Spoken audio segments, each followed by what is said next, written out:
আর সে finally ফ্যাক্টরির মধ্যে এসে বসে, আর তার কাছে কিন্তু আছে MP5 এবং AWM। আর গাইস আমার মনে হয় উপরে এনিমি আছে, তাই সে উপরে চলে আইতাছে। আর গাইস সে দেখতে পেলো নিচে কিন্তু এনিমি রয়েছে, তার কাছে কিন্তু AWM রয়েছে, আর AWM দিয়ে কিন্তু এনিমির উপর রাইড দেওয়ার চেষ্টা করতেছে বিটুকে। আর ফাইনালি সাইডে এনিমি, সে কিন্তু এনিমিটাকে MP5 দিয়ে প্রচুর ড্যামেজ দিয়ে দিচ্ছে, আর ফাইনালি AWM দিয়ে এনিমিটাকে নক করে দিচ্ছে, আর MP5 দিয়ে ক্লিয়ার করে নিছে।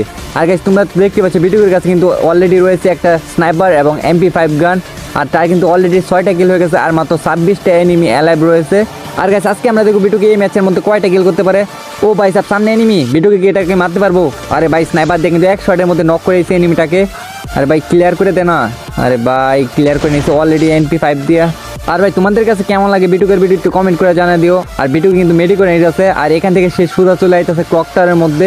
আর গাইস আমরা দেখতে পাচ্ছি অলরেডি কিন্তু বিটুকে ক্লক টাওয়ারের মধ্যে চলে আইছে, আর সেই ক্লক টাওয়ারের মধ্যে আসার পরে সাইডে একটা এনিমি দেখতে পাই, আর এনিমিটাকে প্রচুর পরিমাণে ড্যামেজ দিয়ে দিছে।